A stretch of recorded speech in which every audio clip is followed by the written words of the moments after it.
So I play Charlie Kringus, who is Frank Shepard's writing partner. I'm the lyricist to his composer. And Charlie is one of the only people that I think can really be heard by Frank at certain moments in the play. But he loves Frank, he loves Mary, and he is I think there's a lot of Charlie's energy that is very similar to mine. There's a kind of a nervous, slight hyperactivity thing that I think we definitely share. So that makes it very fun to play. I think that life is complicated, and he's had to make a lot of dicey choices. But when I leave the show, there's also a gift in getting to perform it in reverse. And when I'm left at the end of the show with his pure heart and energy, and there's this line at the end of the show where he says, "If I didn't have music, I'd die." And I feel him in regards to theater. If I didn't have theater, I'd die. And I think that he does die through the journey of his character, because he loses touch with that.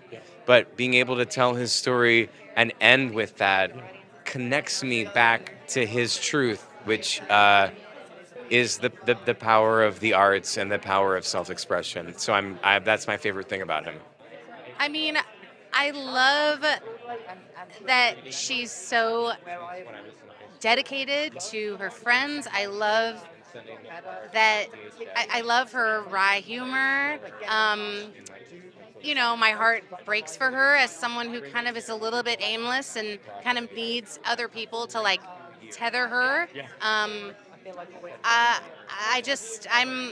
I think it's one of the best roles that's ever been written in theater, and I didn't know about this role until I got this job, and I just am like, why has not every woman wanted to play Mary? It's such a great part. I love how brave she is and how fearless she is with her love, and I think Beth just is not afraid to be vulnerable and not afraid to love without any agenda, without any hindrance. She just loves, and she loves really well. And I think that's such a beautiful message, that loving someone is it's never a mistake. You could get hurt. This may not stay in your life, but loving someone is never a mistake. I play Gussie Carnegie, and she is a larger-than-life Broadway and movie star. She marries Frank, and she was married to Joe, and she had 2 other marriages, so she's been married a lot. And but really, she's a really ambitious woman who's coming up in a time where she's probably the only one. And she's coming up in a time where she has a lot against her, but it's also she's creating who she thinks will be the most palatable, profitable person to survive, because she loves what she does.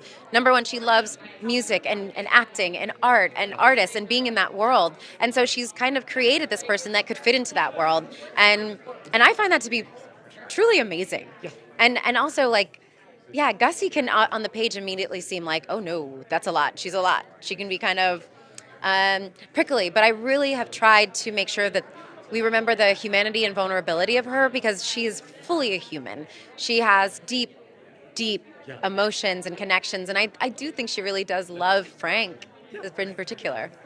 I play Joe Josephson. He's a producer, but he starts, it starts at the end and goes to the beginning, and I get to go from just the bottom to the top, which is always better. Because literally I get through Act 1 and I go, I can do whatever I want now, because it's not so sad anymore. It just gets better and better. It gets better and better for Joe.